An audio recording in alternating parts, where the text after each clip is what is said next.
Você pode ser os tempos que a gente usa por aí. Olha que o melhor tempo.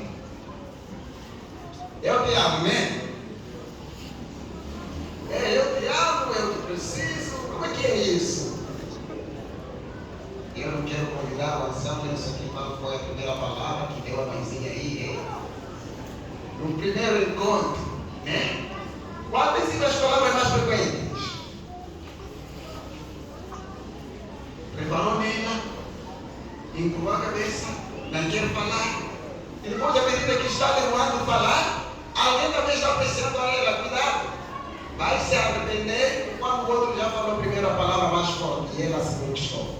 Amém, igreja? Amém. E essas palavras deixam memória na vida da juventude. Então, a Gomer, naquele estado, ela ouve uma palavra. Eu preciso de ti. Não para brincadeiras, quero coisas sérias. Muitos jovens falam disso. Mas ao longo da caminhada você vê que aquele que diz que quer coisas sérias não está com coisas, está então com coisas quais?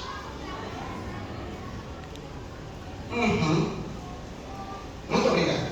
Então a comer, mas ela percebeu que não estava com uma pessoa das normais do estilo de vida no qual ela estava acostumada.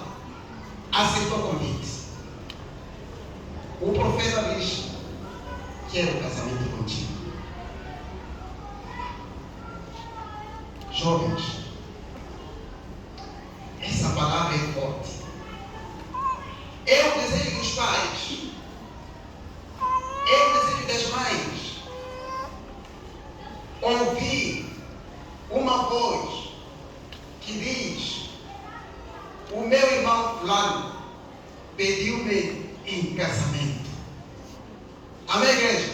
Amém. Como não sou menina, não sei como que as meninas sentem quando dizem: eu quero casamento consigo. A maior honra é ouvir esta palavra aparecendo de um jovem ou uma jovem. A mulher recebeu esse convite. Eu quero casamento com você. E eu? Sim. Sério? Amém, igreja? Amém. Tudo bem. A mulher foi com o profeta.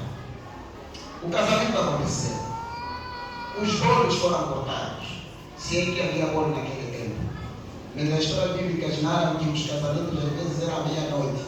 Mas de Osés não foi à meia-noite. Casamento. Vamos para o lar. Da pessoa da praça para um lar bonito.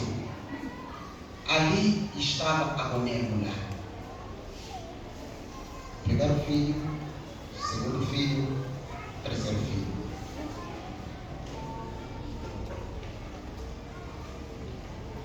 Deus faz isso com propósito. Algumas de nós ainda estamos a falar que estamos na bicha.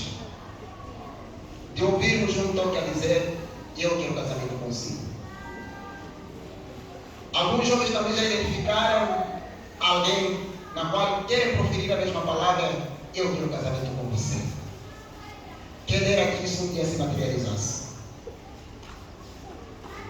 E uma das provas de que algumas culturas, não todas, para se provar que o casamento está aí bem, é que tem que surgir filho. Se o filho não surgir, haverá questionamento. E as pessoas se empurram. Será que esse homem, blá blá blá, reticência, isso é complexo. Será que esta mulher, porque muitas vezes as vítimas são as mulheres, o homem não se convence que não dá filho? Tem homens que não dão filhos. Amém, irmãos? Nem sempre é a mulher, é a mulher. E quando chega nesse nível, o homem diz: olha, quer experimentar lá fora.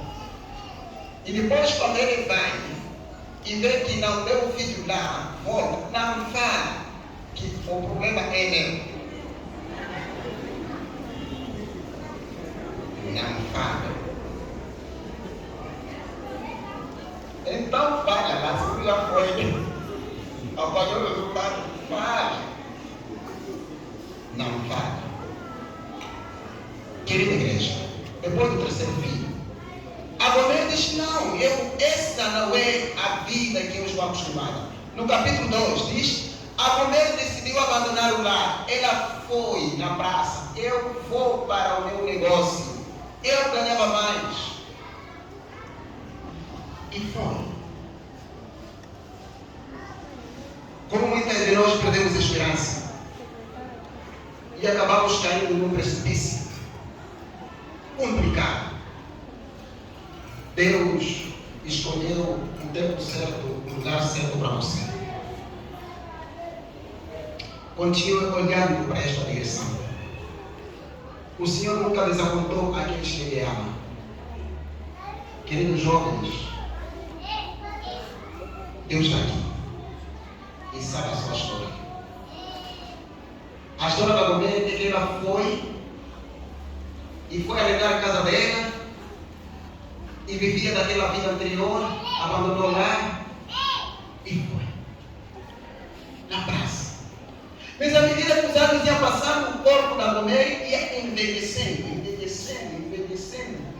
Agora passou numa idade em que já não tem mercado e já tinha acumulado dívidas e não podia conseguir pagar a renda. Essa é a ilusão daqueles que abandonam o caminho, na segurança de que poderão encontrar o mecanismo da sua autossustentabilidade, mantendo a autoestima, e podem cair se Deus não estiver ao lado, num precipício complicado.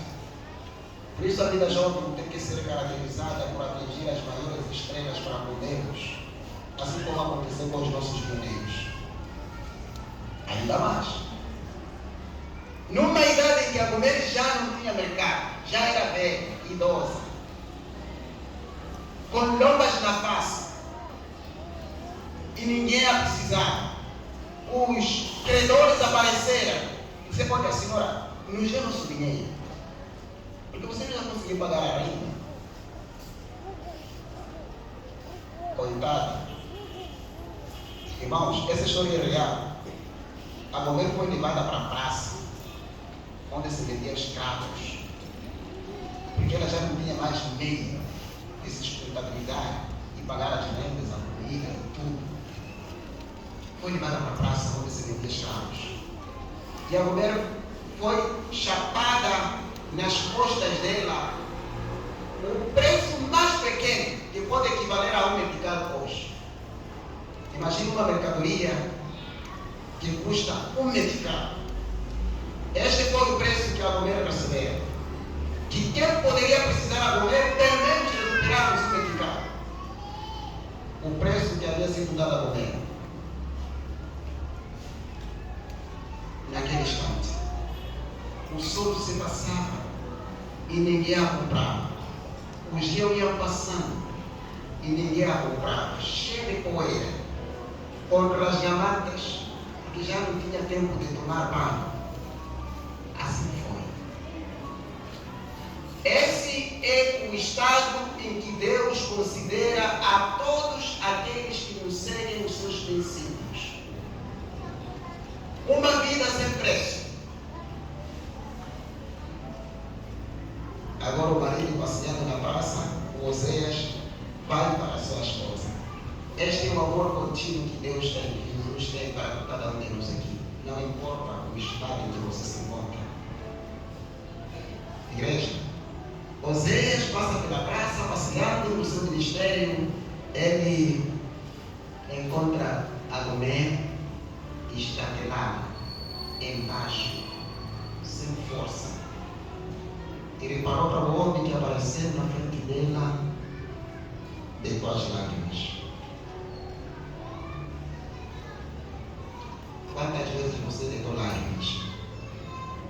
Talvez a pessoa que você esperava que poderia te ajudar não conseguiu te ajudar.